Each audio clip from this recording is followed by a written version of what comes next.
Hello guys, welcome to Python Vibes. आज हम start करने जा रहे हैं सोसाइटल इम्पैक्ट का टॉपिक, डेटा प्रोटेक्शन। देखिए, डेटा प्रोटेक्शन का क्या मतलब होता है कि हम अपने डेटा को कैसे प्रोटेक्ट कर रहे हैं। ठीक है, तो चलिए शुरू करते हैं। In this digital age, data and information protection is mainly about the privacy of data stored digitally. देखिए, जो हमारा डेटा डिजिटली स्टोर्ड है उसकी प्राइवेसी पर हम फोकस कर रहे हैं। ठीक है, मतलब जो डेटा प्रोटेक्शन का पॉइंट है वो हम इसलिए डिस्कस कर रहे हैं कि हम अपने डेटा को प्रोटेक्ट कर सकें। ठीक है, कैसे कैसे हम अपने डेटा को प्रोटेक्ट कर सकते हैं। Element of data that can substantial harm, embarrassment, inconvenient, unfairness to an individual if breaches और compromise is called sensitive information. देखिए, डेटा क्या है? डेटा कोई भी इंफॉर्मेशन है, कुछ भी हो सकता है। आपकी आईडी हो सकता है, आपका पासवर्ड हो सकता है, ठीक है, आपका नेम हो सकता है, मोबाइल नंबर हो सकता है, डेटा कुछ भी हो सकता है। सेंसिटिव डेटा क्या होता है? सेंसिटिव डेटा मतलब हमारी कॉन्फिडेंशियल इन्फॉर्मेशन, हमारी आईडी, हमारा पिन नंबर, हमारा पासवर्ड, ये सारा का सारा क्या है? सेंसिटिव डेटा है। ठीक है, और यदि इसको कोई हार्म करे, ठीक है, इसको कोई क्या करे? हार्म करे, एम्बेरसमेंट करे, इनकन्वीनियंस हो इसकी वजह से, ठीक है, अनफेयरनेस हो, तो उसमें वो क्या हो जाएगा? मतलब कोई कॉम्प्रोमाइज़ करे, ठीक है, तो उसको क्या बोलते हैं? सेंसिटिव डेटा बोलते हैं।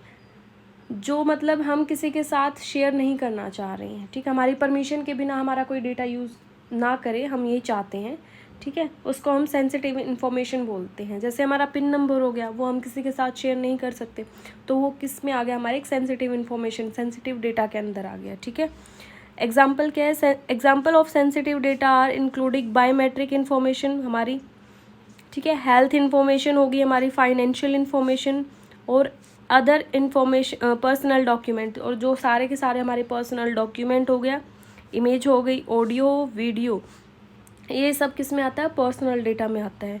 Privacy of personal data can be implemented by encryption, authentication and secure methods to ensure that such data is accessible only to the authorized user or and is for legitimate purpose। देखिए, हम अपने data को कैसे protect कर सकते हैं?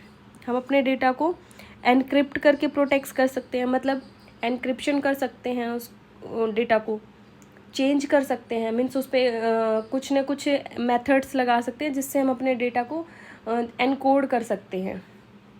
ठीक है, ऑथेंटिकेशन कर सकते हैं, मतलब सिर्फ हमारे डेटा को वही पर्सन यूज़ करे जिसे परमिशन हो। ठीक है, जिसे परमिशन हो, मतलब सिर्फ वही पर्सन यूज़ करेगा तो हमारा डेटा कॉन्फिडेंशियल रहेगा। ठीक है, और एनी अदर मेथड, और कोई भी अदर मेथड भी यूज़ कर सकते हैं, ठीक है, जिससे हमें पता हो कि ऑथराइज्ड पर्सन ही एक्सेस कर रहा है हमारे डेटा को। ठीक है,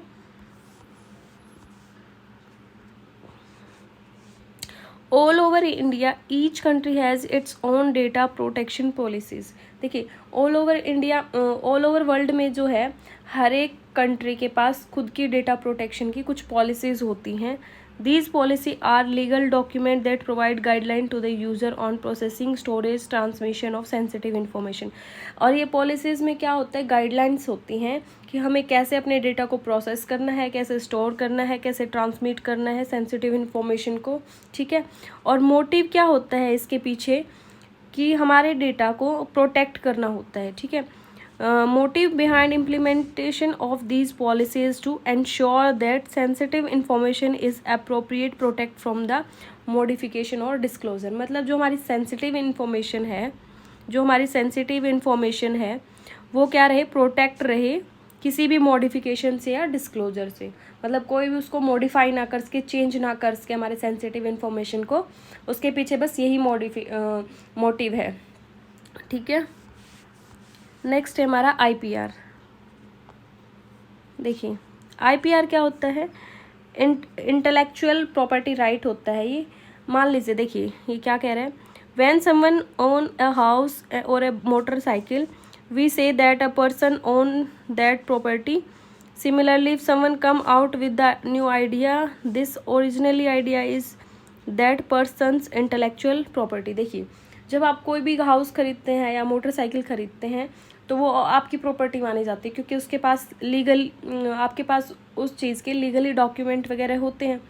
तो लीगली आप उस प्रॉपर्टी के या जो भी मोटरसाइकिल है उसके क्या हुए, ओनर हुए। ठीक है, ऐसे ही अगर आपके माइंड में कोई आइडिया आता है, ठीक है, ओरिजिनली वो आइडिया आपका ही है, तो लीगली क्या होंगे, आप उसके ओनर होंगे। Intellectual property refer to the invention. Intellectual property किसके रेफर करती है, इन्वेंशन को, लिटरेसी को, आर्टिस्टिक एक्सप्रेशन को, डिज़ाइन को, सिंबल को, नेम या लोगो को। ठीक है, मतलब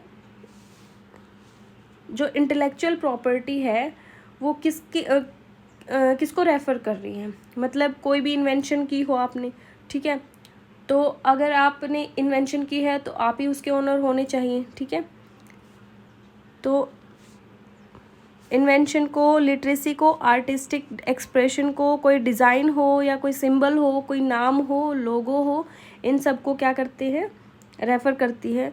the ownership of such concept lie with the creator and the holder of the intellectual property. देखिए, जो कोई भी कुछ भी इन्वेंट करता है उस पे क्रिएटर का हक होता है। ठीक है,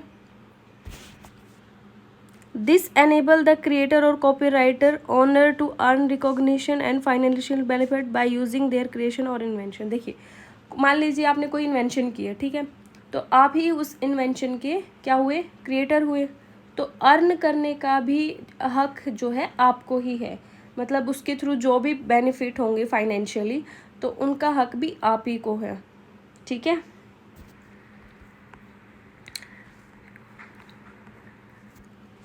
तो ये क्या है, intellectual property is legally protect through copyright, patent and trademarks. देखिए,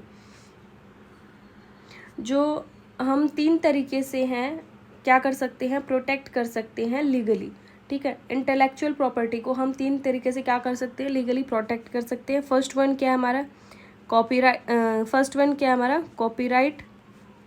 सेकेंड वन क्या है, पेटेंट, और थर्ड वन क्या है, ट्रेडमार्क। देखिए, कॉपीराइट क्या होता है, कॉपीराइट हमें लीगली राइट परमिट करता है अपने ओरिजिनल काम के लिए। ठीक है, मतलब कोई भी हम काम करते हैं उसके लिए हमें लीगली राइट प्रोवाइड करता है।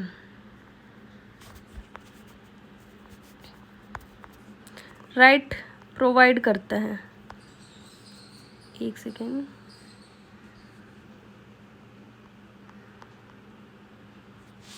ठीक है। देखिए, copyright grant legal right to creator for their original work like writing, photograph, audio, video recording, sculpture, architectural work, computer software और other creative works like literacy and artistic work. देखिए, copyright हमें क्या करता है, लीगली राइट प्रोवाइड करता है, हम कुछ भी क्रिएट करते हैं उसके लिए। नेक्स्ट है, copyright are automatically granted to creators and authors. जो कॉपीराइट है वो ऑथर्स को और क्रिएटर को ऑटोमेटिक ग्रांट किया जाता है। ठीक है, copyright law give the copyright holder a set of rights that they alone can avail legally. The right included right to copy. देखिए, उसमें कौन कौन से राइट होते हैं, इंक्लूडिंग फर्स्ट क्या है, copy to right a work, right to create a derivative work based upon it, right to distribute copy of a work to the public। इनमें ये सब राइट होते हैं। ठीक है, कि आपके काम को कोई कॉपी ना कर सके, ठीक है, मतलब कोई डिस्ट्रीब्यूट ना कर सके, कहीं पे शेयर ना कर सके।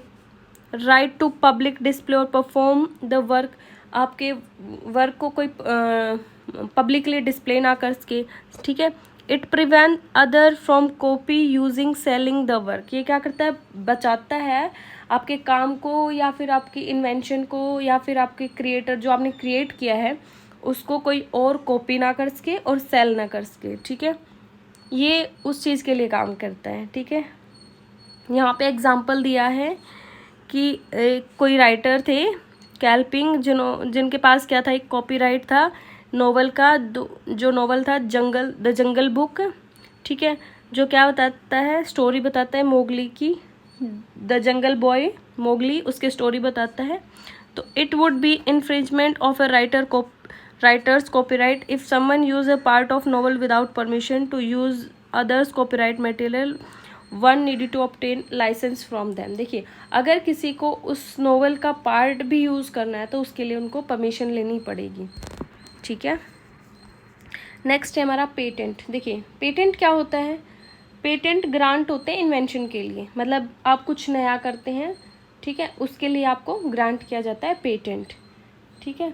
ये किसके लिए होता है कि कोई हमारी जो इन्वेंशन है उसको कॉपी ना करे, इसके लिए हमें पेटेंट फाइल करना पड़ता है, ठीक है। जैसे ही फाइल मतलब करते हैं उसके बाद ग्रांट हो जाता है,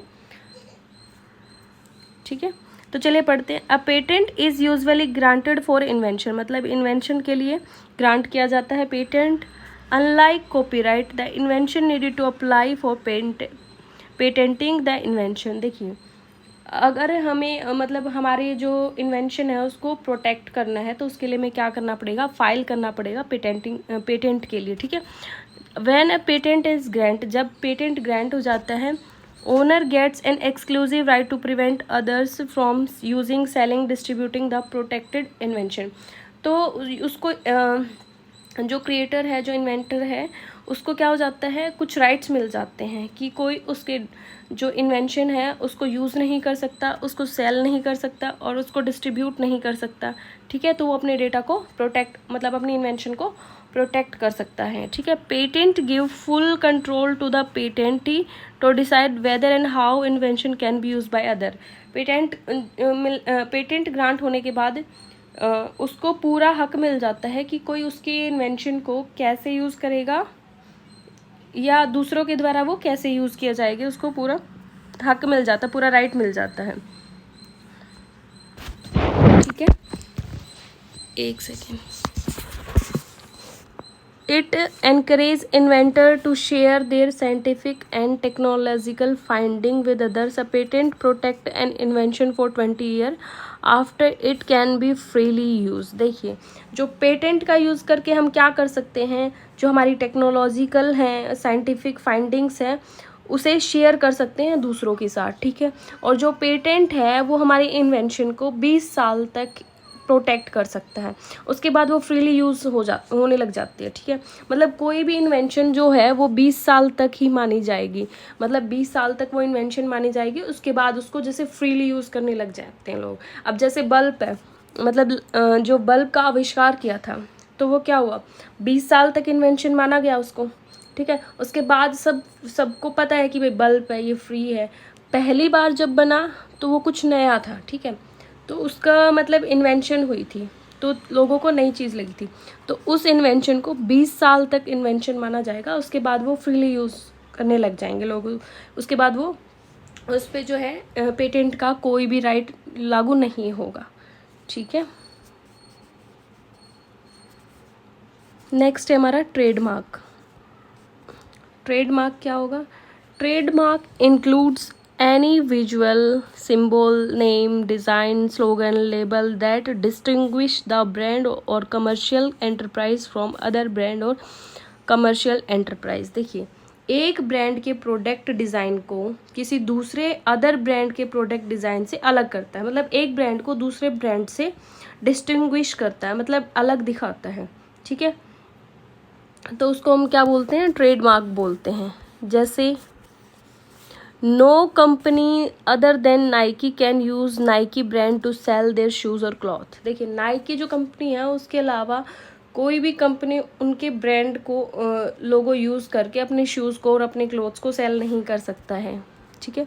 it prevent others from using a confusingly similar mark including words, phrases, ठीक है। ये क्या करता है, बचाता है हमारे जो लोगोज़ हैं उनको कि कोई और यूज़ ना कर सके, ना ही सिमिलर वर्ड यूज़ करे, ना ही फ्रेज यूज़ करे, ठीक है।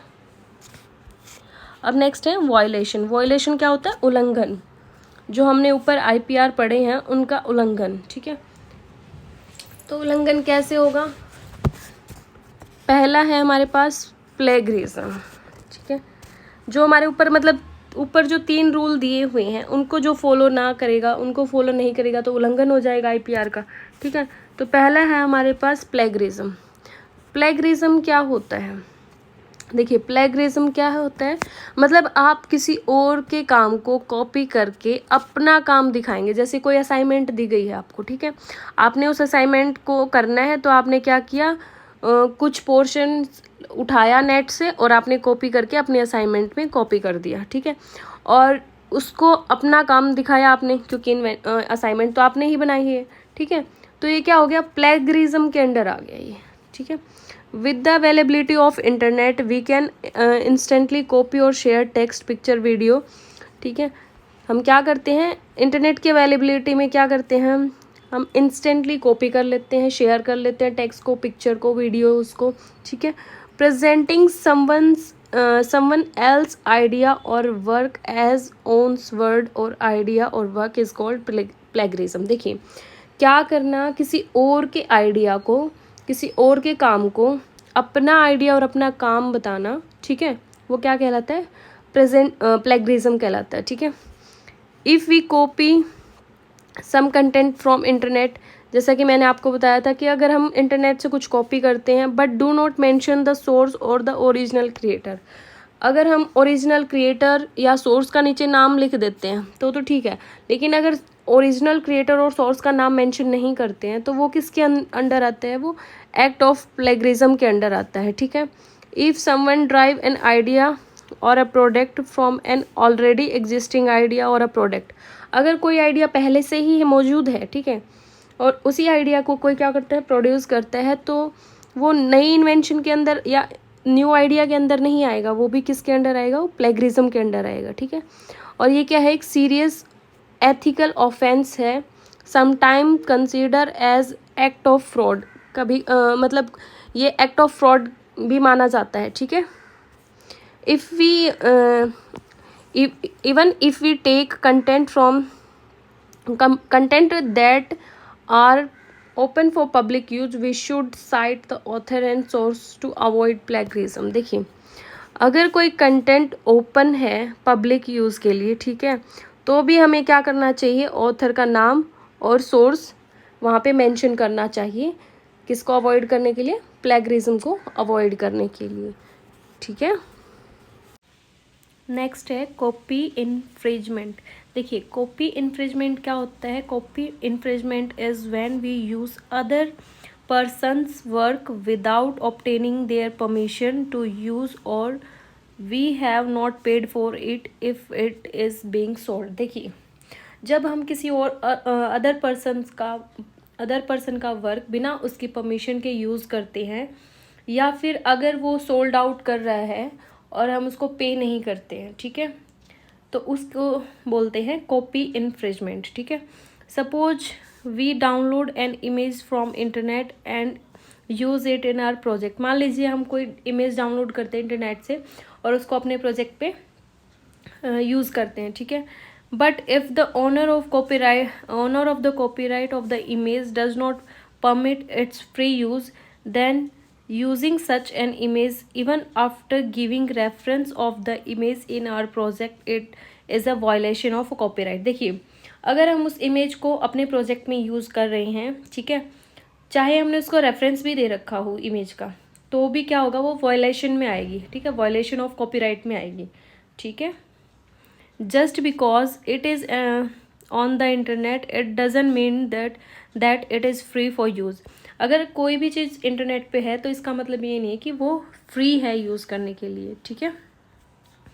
Hence check the copyright status of writer works before using it to avoid plagiarism. तो हमें क्या करना चाहिए, कॉपीराइट का जो स्टेटस है वो चेक करना चाहिए यूज़ करने से पहले, ठीक है। नेक्स्ट है हमारा trademark infringement. Trademark infringement means unauthorized use of others trademark on a product and services। मतलब इसका मतलब क्या है कि एक कंपनी का ट्रेडमार्क कोई दूसरी कंपनी उसी का मतलब कॉपी करके डुप्लीकेट ट्रेडमार्क बना देती है, ठीक है, और उसका यूज़ करती है, मतलब उसके प्रोडक्ट को सेल करती है, उसके प्रोडक्ट को के लिए सर्विस देती है, ठीक है, उसको बोलते हैं ट्रेडमार्क इन्फ्रिंजमेंट। मतलब एक कंपनी दूसरी कंपनी का लोगो या ट्रेडमार्क कॉपी करती है और उसकी सर्विसेज को देती है, उसके प्रोडक्ट्स को सेल करती है, ठीक है, ये सब। तो ये सब आता है ट्रेडमार्क इन्फ्रिंजमेंट में, ठीक है। Thank you everyone.